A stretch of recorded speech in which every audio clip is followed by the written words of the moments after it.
ایک عورت کا اپنے بیٹے سے مباشرت کرنے کا انجام۔ علامہ ابن جوزہ رحمۃ اللہ فرماتے ہیں، ایک فاحش عورت تھی جو ہر روز مردوں کے ساتھ اپنی ہوس پوری کرتی تھی۔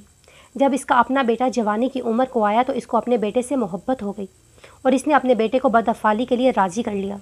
ہر روز وہ اپنے بیٹے سے اپنی شہوت پوری کرتی اور جب وہ حاملہ ہوئی تو بسم اللہ الرحمن الرحیم۔ ناظرین، علامہ ابن جوزہ رحمۃ اللہ اپنی کتاب میں لکھتے ہیں کہ ایک رات میں ہوا میں دیکھتا ہوں کہ میرے گھر کے قریب جو قبرستان ہے، قبرستان کے سارے مردے اپنی قبروں سے نکلے ہیں اور ایک جگہ اکٹھے ہو رہے ہیں، حتیٰ کہ مردے ایک جگہ اکٹھے ہو جاتے ہیں اور پھر انہوں نے گریہ زاری شروع کر دی اور گڑ گڑا کر اللہ کے دربار میں دعا کریں، یا اللہ تو فلاں عورت جو آج مری ہے اس کو ہمارے قبرستان میں دفن نہ کرنا۔ یہ گریہ زاری سن کر میں نے ایک مرد سے پوچھا، آخر معاملہ کیا ہے؟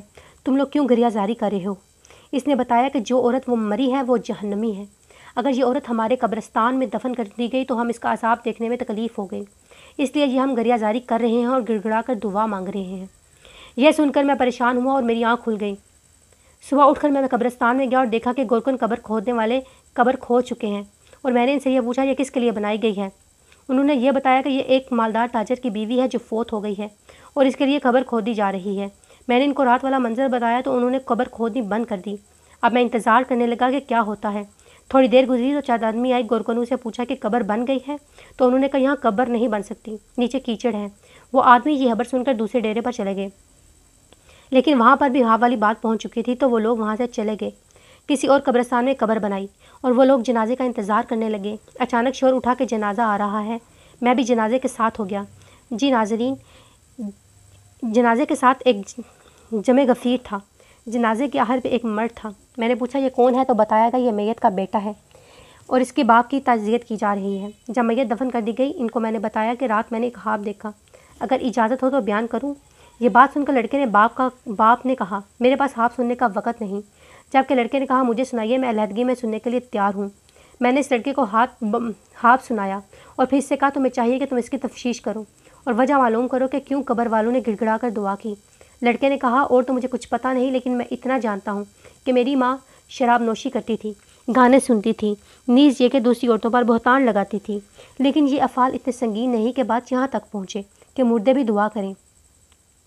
یہ ہمارے ہاں دفن نہ ہو۔ ہمارے گھر میں ایک عورت ہے جس کی عمر 90 سال ہے، وہ ہمارے گھر میں دایا ہے، اگر چاہیں تو چل کر اس سے پوچھیں، وہ میری ماں کو جانتی تھی۔ پھر اس نوجوان کے ساتھ اس کے گھر آیا تو اس نے مجھے ایک بالا خانے میں داخل کر دیا۔ اس نے اس بوڑھی عورت کو میری طرف متوجہ کیا۔ میں نے اپنا خواب سنایا اور بولا اماں کیا تجھے کچھ خبر ہے کہ ایسا کیوں ہے؟ اس پر بولی کہ میں اللہ سے دعا کرتی ہوں کہ اللہ اسے بخش دے۔ اس نوجوان نے اس عورت سے پوچھا کہ کیا میری ماں بہتان لگانے، گانے سننے اور شراب نوشی کے علاوہ بھی کوئی گناہ کرتی تھی؟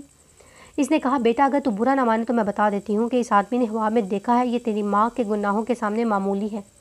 تو نوجوان نے کہا ہمیں بتائیں تاکہ ہم اس گناہ سے بچ جائیں اور عبرت حاصل کریں۔ تو وہ بڑھیا رو کر کہنے لگی خدا تعالیٰ جانتا ہے میں کئی سالوں سے توبہ کر چکی ہوں اور مجھے امید تھی کہ تیری ماں بھی توبہ کر لے گی، لیکن اس نے ایسا نہیں کیا۔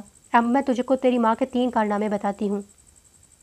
تیری ماں ایک بدکار عورت تھی۔ ہر ایک دن ایک نوجوان اس کے گھر آتا تھا جس کے ساتھ وہ بدکاری کرتی تھی اور اپنی خواہش پوری کرتی تھی۔